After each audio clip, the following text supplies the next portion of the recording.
যাত্রী সংখ্যা থাকে অত্যন্ত নগণ্য। তা সত্ত্বেও যে সমস্ত নিত্যযাত্রীকে ৩ বা ৪ তারিখ অর্থাৎ দোল এবং হোলি উৎসবে বাড়ি থেকে বাইরে বেরোতে হবে এবং লোকাল ট্রেন ধরতে হবে, তাদের কাছে অত্যন্ত গুরুত্বপূর্ণ বিজ্ঞপ্তি জারি করেছে পূর্ব রেল। তারা হাওড়া ডিভিশনের বিভিন্ন শাখাতে ৬৫টি লোকাল ট্রেন সম্পূর্ণ বাতিল করছে।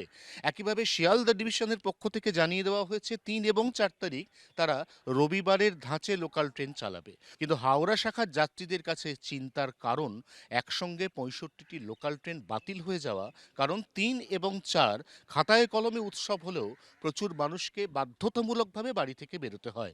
এক্ষেত্রে পূর্ব রেলের পরামর্শ, বেরোনোর আগে অবশ্যই পূর্ব রেলের নির্দেশিত বিজ্ঞপ্তি ফলো করে কোন ট্রেন বাতিল এবং তার পরবর্তী ট্রেন কখন পাওয়া যাবে সেটা জেনেই যেন তারা বাড়ি থেকে বেরিয়ে এসে পৌঁছন স্টেশনে। জি ২৪ ঘন্টার জন্য ক্যামেরায় অরিন্দমের সঙ্গে অয়ন, কলকাতা।